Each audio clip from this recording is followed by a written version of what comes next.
పండక్కి అమ్మ వాళ్ళ ఇంటికైతే వచ్చేసాం. అలా అని ఇంట్లో ఉంటే సరిపోతుందా? షాపింగ్ అది చేయాలి కదా! కొత్త బట్టలు తీసుకోవాలి గదా పిల్లలకి. అందుకోసమే నెక్స్ట్ డేనే అమ్మ, నేను ఇంకా సరుకులకి అన్నీ కావాల్సినయి తీసుకొచ్చుకుందామని జెప్పేసి నర్సంపేటకైతే వెళ్ళిపోయామనమాట. అవును. మీకు షాపింగ్ చేయడం అంటే ఇష్టమా? నాకైతే అస్సలిష్టం ఉండదు. నా పెళ్ళికి కూడా నేను అంతసేపు షాపింగ్ చేయలేదు. ఏవో అలా చూసేసి ఇలా సెలెక్ట్ చేసుకుంటా. అలాంటివే నాకు సెట్ అవుతాయి. గంటలు గంటలు తరబడి షాపింగ్ చేస్తే అవి నాకసలే సెట్ కావు. ఇక పిల్లలకి అయితే బట్టలు చూసేస్తున్నాము. ఇక్కడ ఈ మూడింటిలో నాకు బాగా నచ్చిన ఒక ఫ్రాక్ అయితే తీసుకున్నాను. 3 బావున్నాయి. మూడింట్లో ఒక్కటి అయితే జున్ను కోసం తీసుకున్నా.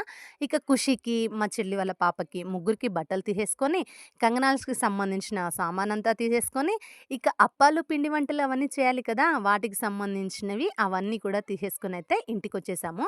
నిన్న ఇంటికి వెళ్ళే రోజైతే ఆటో దగ్గర వెయిట్ చేసే బాధ తప్పింది. కానీ, ఈరోజు లేదు అని అనుకున్నాము. కానీ హ్యాపీ మూమెంట్ ఏంటి అనంటే, మా మామయ్య కూడా నర్సంపేటలోనే ఉన్నారనమాట. సో, తనకి కాల్ చేసేసి హ్యాపీగా ఇంటికైతే వెళ్ళిపోయాము.